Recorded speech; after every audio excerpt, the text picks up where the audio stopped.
What's up, everybody? May the peace of Almighty God up with you, and welcome to this channel to improve your speaking skill with Mr. Alex. Today, we're gonna see different types of idioms.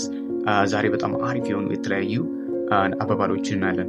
ከዛ ፊት ሰብስክራይብ ማድረጋችሁ እንዳትረሱ። ኦኬ፣ ለረስ ላይክነት የመጀመሪያው ዊሊንግ ማለት እግዚአብሔር ከፈቀደ በሱ ፍቃድ ከሆነ፣ ለምሳሌ በሱ እግዚአብሔር ከፈቀደ በሱ ፍቃድ ከሆነ ዳክተር ሆናለሁ። አውል ቢ ዳክተር ጋር ዊሊንግ ትላለህ። ሁለተኛው ደግሞ ጋናውስ ማለት እግዚአብሔር ነው የሚያውቀው። እግዚአብሔር ነው በቃ የሚያውቀው ስትሉ ጋናውስ። ለምሳሌ ኢትዮጵያ መጪው ታድጋለች ብለህ ታስባለህ ብላችሁ ስትጠይቁ አንድ ሰው ዱ ዩ ቲንክ ኢትዮጵያ ቢከም ዴቨሎፕድ ካንትሪ አይ ዶንት ኖ ኤኒቲንግ ጋናውስ እግዚአብሔር ነው የሚያውቀው። ጋድ ናውስ ትላላችሁ።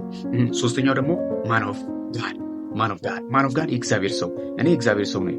አይ አም ማን ኦፍ ጋድ። እናቴ እኮ የእግዚአብሔር ሰው ነኝ። ማይ ማዘርስ ማን ኦፍ ጋድ። ይገደሴ ማን ኦፍ ጋድ። በላይ መማር የምትፈልጉ ካላችሁ በዚህኛው ስልክ ቁጥር ደውላችሁ ለተጨማሪ መረጃ መጠየቅ ትችላላችሁ። ሜካፕ